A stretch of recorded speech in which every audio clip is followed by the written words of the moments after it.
अस्सलाम वालेकुम दोस्तों, आज हमारे पास एक माइक्रोवेव ओवन है जी, डोनस के नाम से। मैनुअल है, ये टच वाला नहीं है। इसमें फ़ॉल्ट ये कि ये हीट वगैरह नहीं कोई चीज़ करता, जितनी देर भी चलता रहे ये हीट वगैरह नहीं करता। अब हम इसे ओपन करके चेक करते हैं इसमें क्या फ़ॉल्ट है जिसकी वजह से ऐसे हरकत कर रहा है, काम नहीं कर रहा। अगर इसको मैं सीरीज़ में लगाऊँ 200 वाट की सीरीज़ में, ये लोड लेता है जैसे चल रहा है, ठीक है जी, लेकिन ये चलता नहीं है। अगर इसको डायरेक्ट में भी लगा दूं तो फिर भी नहीं काम करता। इसमें मैं पानी रखने लगा हूं,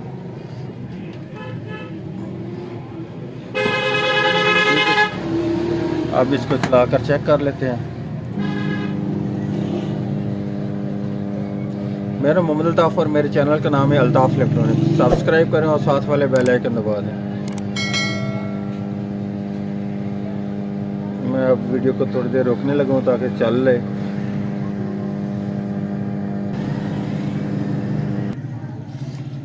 ये अब हो चुका है, ठीक है जी। अब इसमें कोई फ़र्क नहीं है, बिल्कुल वैसा का वैसा ठंडा ही पानी है, ठीक है जी। अब हम इसे ओपन करके चेक करते हैं इसमें क्या फ़ॉल्ट है जिसकी वजह से ये काम नहीं कर रहा। क्या इसका गन ख़राब हो चुकी है, इसमें कोई और कैपेसिटर वगैरह नहीं काम कर रहा है, या और कोई इसमें मसला है, या स्विचिंग वगैरह का प्रॉब्लम है, ठीक है। क्योंकि लोड तो ये ले रहा होता है, जैसे चलता है ना लोड लेता है, ऐसा मालूम होता है जैसे चल रहा है, लेकिन काम नहीं करता। मैं अभी इसे ओपन कर लूँगा, उसके बाद आपको चेक कराता हूँ। ये अब आप देख सकते हैं कि मैंने इसको ओपन कर लिया है जी, ठीक है। अब हमने ये चेक करना है कि इसका ये कैपेसिटर ख़राब हो चुका है, क्या इसकी ये गन ख़राब हो चुकी है, या इसका ट्रांसफार्मर ख़राब है, कहीं से शॉर्ट शूट तो नहीं, या इसका ये फ्यूज़ वगैरह तो नहीं जल चुका जिसकी वजह से ये काम नहीं कर रहा, ठीक है। अब इसमें सबसे पहले तो इसका ये वाला फ्यूज़ चेक करता हूँ, ठीक है जी। उसके बाद कैपेसिटर चेक करेंगे, इसका ये वाला रेक्टिफायर चेक करेंगे। इनमें से ये कोई ना कोई फ़ॉल्ट होगा, क्योंकि ट्रांसफार्मर तो इसका ठीक है, काम कर रहा है, लोड भी ले रहा है, ठीक है। अब ये चेक करता हूँ, उसके बाद आपको दिखाता हूँ इसमें किस चीज़ का फ़ॉल्ट मिलता है हमें। ये देख लें, इसमें फ्यूज़ लगाया गया है, ये फ्यूज़ बिल्कुल इसका ठीक है जी, इस फ्यूज़ का कोई प्रॉब्लम नहीं। हम इसको मीटर से भी चेक कर लेते हैं, ठीक है जी। मीटर को मैंने बजर पर लगा कर चेक किया, फ्यूज़ इसका ठीक है जी, ठीक है। इसको मैं फिटिंग करने लगा हूँ। अब फ्यूज़ इसका ठीक था, मैंने इसकी फिटिंग कर दी। अब मैंने ये करना है कि इसके ये वाले रेक्टिफायर का प्लग वगैरह ओपन कर लेना है इसका। ये हमने ये फ़िल्टर इसका चेक करना है। इसका ये नीचे एक लॉक बना हुआ होता है, इस वजह से ये आसानी से फिर ओपन हो जाएगा। ये इसमें एक लॉक होता है, ठीक है।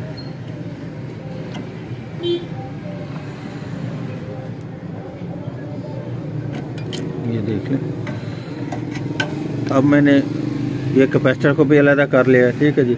ये रेक्टिफायर भी हमारा अलग हो चुका है। हम ये चेक कर सकेंगे कि हमारा ये कैपेसिटर का फ़ॉल्ट है या इसका रेक्टिफायर का फ़ॉल्ट है, ठीक है जी। क्योंकि अगर रेक्टिफायर का फ़ॉल्ट हो तो फिर भी ये नहीं हीट करता, कैपेसिटर ख़राब हो तो फिर भी ये नहीं काम करता। उसके लिए हमने ये चेक करना है कि हमारा ये कैपेसिटर, इसकी वैल्यू चेक करनी है हमने इस जगह पर। आपको मैं चेक भी करके बताता हूँ और मीटर से भी दिखाता हूँ वो कैसे चेक करना है। ये अब देख लें, मैंने मीटर को बजर पर लगाया, क्योंकि हमने ये चेक करना है कैपेसिटर हमारा शॉर्ट तो नहीं है। ये कैपेसिटर बिल्कुल ओके है, ठीक है जी। अब हमारे पास ये इसका रेक्टिफायर आ चुका है। अब हमने इसको चेक करना है, ये इसका शॉर्ट है। ये देख लें, बजर पर लगाया हुआ है, एक पराड ये ग्राउंड पर लगाया है, क्योंकि एक सिरा इसका ग्राउंड पे होता है, ये इसका रेक्टिफायर का, ठीक है जी। अब इसको मैं उल्टा कर लगा कर चेक कर लेता हूँ। अब भी ये शॉर्ट है, ठीक है जी, क्योंकि इस रेक्टिफायर को शॉर्ट नहीं होना चाहिए। अब हमने ये करना है कि इसका ये वाला रेक्टिफायर सबसे पहले चेंज करना है, ठीक है जी। उसके बाद चेक कर लेते हैं कि हमारे ये रेक्टिफायर लगाने से ये हमारा फॉल्ट दूर होता है कि नहीं होता, ठीक है। उसके बाद आगे चेक करते हैं। ये अब मैं इसका ये वाला रेक्टिफायर इसका बाहर निकालने लगा। ये अब मैंने दोनों रेक्टिफायर बाहर निकाल लिए हैं, ठीक है। ये एक इसमें नया है और एक पुराना है, वो आप दिखाता हूँ वो कौन सा नया है और कौन सा पुराना, और उनको चेक भी करके दिखाता हूँ आपको। ये देख लें, ये शॉर्ट है, ठीक है जी। अगर इसके प्रोडक्ट मैं चेंज भी दोबारा करके दिखाता हूँ। इसको मैं इस पर लगाने लगूँ, ये बिल्कुल नहीं बोल रहा।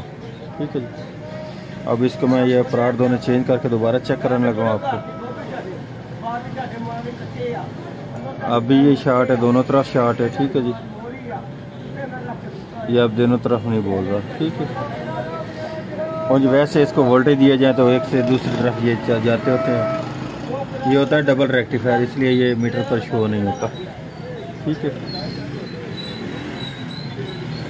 अब मैं इसकी फिटिंग करने लगा हूँ।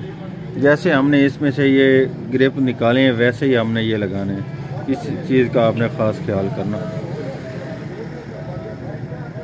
ये अब मैंने इसमें फ्यूज़ वगैरह को फिटिंग कर दी है। ठीक है जी, अब इसमें ये मैं इसकी वायर लगाने लगा हूँ, ये रेक्टिफायर की वायर। ठीक है जी, इसको आपने टाइट करके लगाना, ये ना हो कि ढीली और स्पार्क होने लग जाए। इस चीज़ का ख़ास ख्याल करना। ठीक है, क्योंकि फॉल्ट तो हमारा इस रेक्टिफायर का में मिला है। अब हम इसको चेक कर लेते हैं, क्योंकि लोड तो पहले भी ये ले रहा था। अगर लोड ना लेता तो फिर तो हमें मालूम हो जाता कि हमारा ये ट्रांसफार्मर वगैरह नहीं काम कर रहा। अब इसमें वाटर वगैरह रख कर चेक करता हूँ क्या ये हमारे पानी को गर्म करता है कि नहीं करता।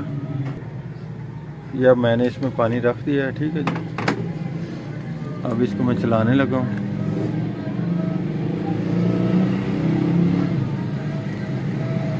अब ये चल रहा है। ठीक है जी, मैं इसको वीडियो को स्टिल करने लगा हूँ, उसके बाद आपको चेक कराता हूँ। जैसे ये हीट होता है तो इसका टाइमर पूरा होता है वैसे।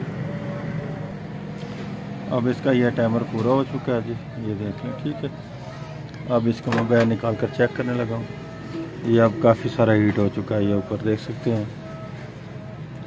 ठीक है, पहले इसकी आवाज़ भी चेंज होती थी। ठीक है, जैसे ये चलता था बहुत ज़ोर लगाता था, ऐसे शो होता था, लेकिन अब इसकी आवाज़ भी चेंज हो चुकी है और ये मुकम्मल तौर पर ठीक वर्क कर रहा है। इसमें हमें जो फॉल्ट मिला वो सिर्फ इसी रेक्टिफायर का ही मिला है। इसमें हमें जो फॉल्ट मिला वो सिर्फ इसी रेक्टिफायर का ही मिला।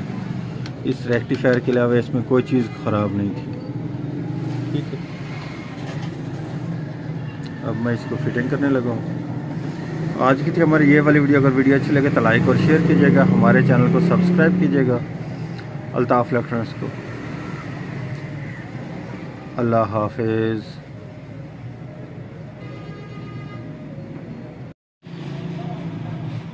ये अब इसकी फिटिंग भी मैंने कर दी है जी।